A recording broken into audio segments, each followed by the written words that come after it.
so damn nerdy. I'll take you to the comic shop. I'll show you all the bills I drop.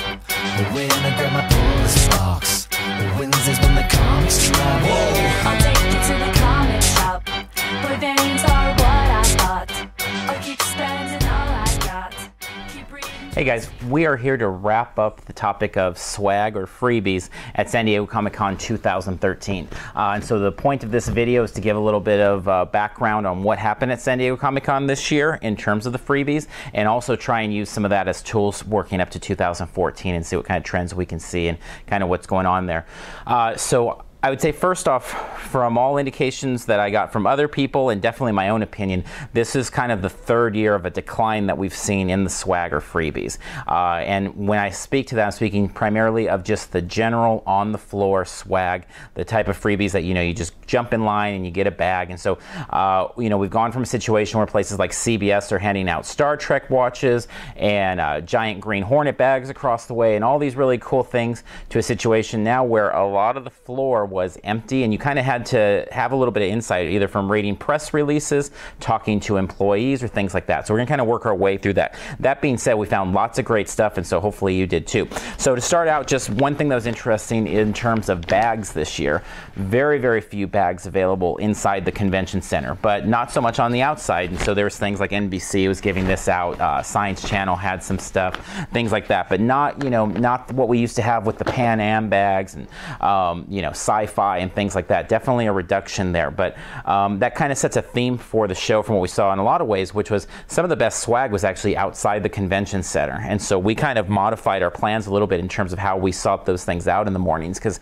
for us really, when the doors open at San Diego, there's two goals. Usually we break up. Usually Carmel, my wife, goes for whatever exclusive we're hunting at that time, and I go for the freebies. She likes a little bit more getting in line and being in one set place and getting that item and plugging away there, and I enjoy a little bit more of the frenetic craziness of zigzagging around and picking things up. That being said, this year we kind of went to a plan where I still focused on grabbing freebies, but the type of freebies I was looking for was not as quick paced and not all over, because there just wasn't as much to grab. There were some cool things, some Battle Beast Diamond had those, and that was cool. Creo with Hasbro had a little figure set there. This was really nice in terms of an easy freebie to pick up from Mattel. They had the Masters of the Universe lanyards, was cool.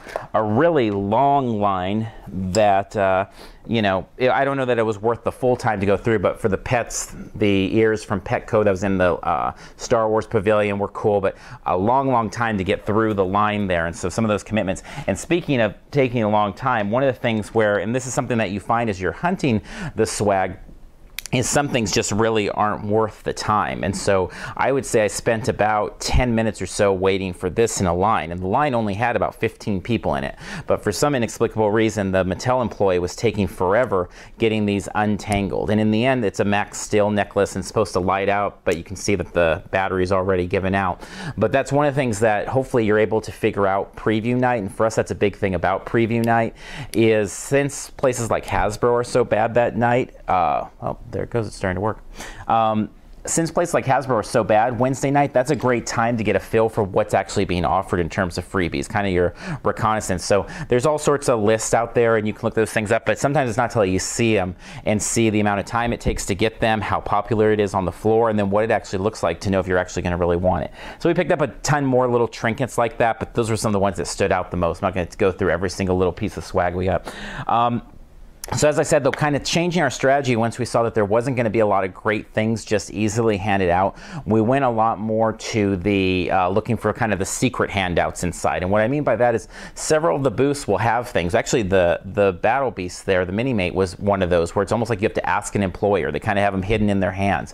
Mattel and Hasbro are famous for this with their autograph tickets for signings, is they'll keep them either hidden in their hands or underneath the counter. You have to go ask them for it. Something like Gentle Giant with the bust-ups, they only do them a couple times a day, but this is a cool little Chewbacca, tiny little bust-up mini bust there, but kind of a cool little thing. And so some of these are a little bit higher quality pieces of swag, but it takes a little bit more of talking to the employees and trying to figure things out and things like that. The Monster High bags, these are super, super popular. This was something where it was during a Monster High signing, they had them in boxes behind the people, and they were just handing them out as you went around and asked for them. And so they were very reluctant. They were trying to be very careful about one per and things like that. But in the end, it wasn't, in the case of a lot of the booths, it wasn't the old, in 2009, there was just hordes of people and they were just handing stuff out like crazy everywhere. And now it's gotten to a point where really a lot of that is just junk. The Marvel booth, for example, a great chunk of the time, they were handing out junk comic books that were, trash from Free Comic Book Day or things like that. And yet people are going crazy for them there just because it's that mentality at Comic-Con where everybody's trying to grab everything. So this year we spent really very little time messing with the Marvel booth because it was mostly junk. Most of the time it was really like they're kind of clean. Even their Marvel giveaway hour was mostly junk in my opinion. We just kind of stayed away. The amount of hysteria that they have around the booth, because obviously the films are so amazing, and it was just kind of riding that ebb, riding that energy. That being said, they did have some pretty amazing Guardians of the Galaxy posters that they were giving out after the big announcement on Saturday. So Sunday we went in and Captain America, and basically that was a situation. They were just handing out a ton of them, and my wife and I went in, and I think we got maybe 5 or 6 of each to take care of everybody we knew that had been also staying away from the Marvel booth but really wanted the stuff there, and then we got out of there. So really we only even messed with Marvel once. DC we didn't even really touch. They're just, it didn't have that Court of Owls mask of the year before kind of energy to it, and so we just really stayed away from there. So then going back to kind of some of the things that were a little bit more on the down low, so something like Dark Horse, for example, when we come in the morning and they would be having their lottery. So you just get in line, draw a pebble, and see what you can draw if you can win a signing. And so they would have like Avatar, Falling Skies, things like that, and you would get the choice of which one you wanted to attend. So I think it was Friday morning. Yeah, Friday morning I went in. I was fortunate enough to pick the red pebble right away, or whatever it was, marble, and win. And so I won the Falling Skies signing. So I came back at 6 that day, got a poster officially for Comic-Con, all taken care of, all signed by the whole cast, and it was a really cool experience. So unlike those signings that WB has and all the craziness lining up at 6:30 in the morning outside and things like that, I'm not really into lotteries where it's going to take 2 or 3 hours. That's why for Lego this year we gave it one shot. The Lego booth was my biggest disappointment of Comic-Con this year. It was just such a mess the way they handled the drawings and everything else. And by Saturday you're at a situation where you very well could spend an hour and a half or so in line for a chance, 1 of 7 chance to even win something. And so I'm not big on that. But something like Dark Horse, where I can just get in line 10 times within 5 minutes, it improves your chances to win, and it's worth the time. Another one, Mattel, again, similar to Hasbro, where they'll kind of hide their signing times. We also had a Ray Park signing. We had, I forget the name of the guy, but the director for the G.I. Joe movie signing, Pony signing. We got signings for every day there, 1 or 2 of them from going there. And one of the ones we did take advantage of was for an A-Team signing. And so they had Dirk Benedict and Schultz there, and it was just kind of a cool little experience. And then while in line, noticed a little sign that said if you took your picture with the A-Team van and tweeted it out with a certain hashtag, you could win a prize. And so as I'm standing in line, I click a picture of myself, and then I was able to win this little exclusive. And so a lot of what I'm getting at here in terms of on the convention floors, it's really become a work smarter, not harder. 2 years ago, 3 years ago, it was about getting on the floor and running like crazy all over the place and gathering as many armfuls of stuff and filling up giant WB bags, and we would fill up 2 or 3 a day. The current climate, we never filled up a WB bag. It was much more things like this, which were more subtle, and a lot of times asking the employees and talking to them. So that kind of pushes us to the outside of the convention center, where we found a lot of good fortune there. State Farm had a little thing where you'd sing the little jingle from the commercial and get t-shirts there, which was pretty cool.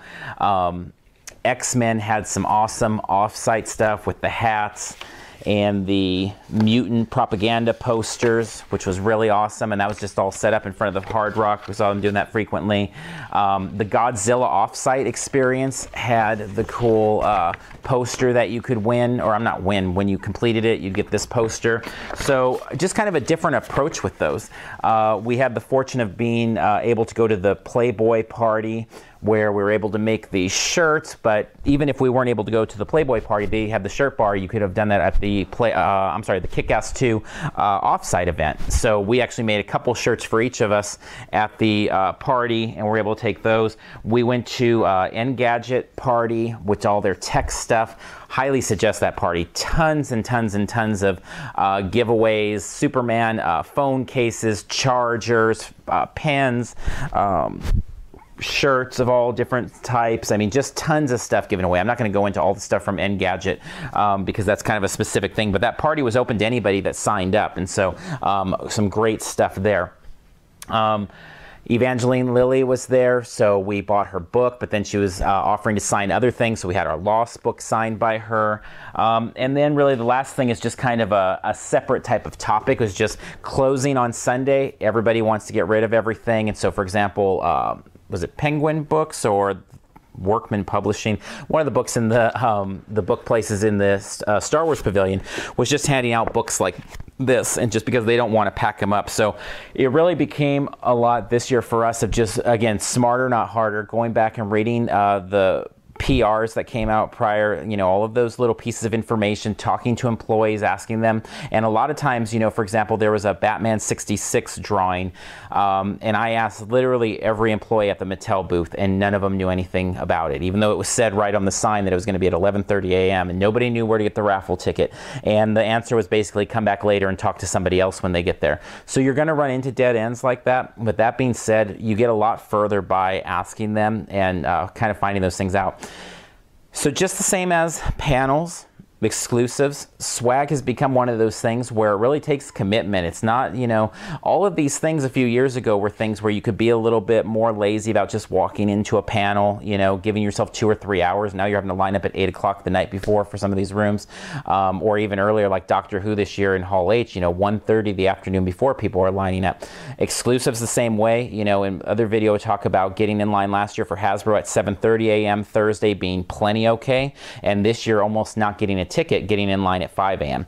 And the same thing with the swag, is it really takes looking at things. And so we kind of diverted our way of looking at things and really just tried to work smarter and not harder. And so we took a lot less home from San Diego this year, but I'd say we took actually some higher quality in a lot of ways, because we kind of took our time and really made our way through booths, and we're very strategic about what signings we were going for, what lotteries we were going to commit to, and where we were going to really put our time into. So we'll talk more about that as we get closer to 2014 Comic-Con, but it is really important just to note that kind of trend. And so going into 2014, the one thing I know for sure that we're going to be suggesting is to go into it with a really good plan when it comes to swag. If that's something that you want to take home, and I know for me, I really like taking things home that I can use throughout the year, posters I can frame and put on the wall, autographs to complete collections, exclusives that I can add to my exclusive collection, shirts that I can wear. And so if those are the types of things you want, instead of just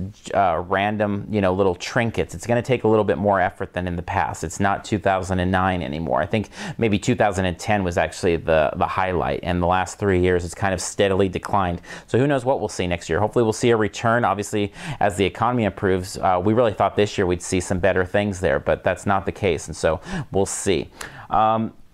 One last note then on that is just panels. Is in the old days you could really plan on lots of giveaways through the panels, and that definitely has been something that's changed. So we ended up with a cool Planet of the Apes shirt and Wolverine shirt, but this was just because a friend that was in the Hall H panel for Fox gave that to us. We went, I think we attended 7 or 8 panels this year, and we got 0 fulfillment room tickets from those. So just a lot less swag all the way around. So you really do have to be smarter. It's not a situation where you can just kind of sit around and wait for it to come to you anymore. So anyway, as I said, we'll get into more of that as we get closer to Comic-Con 2014. So until next time, we'll see you in line somewhere.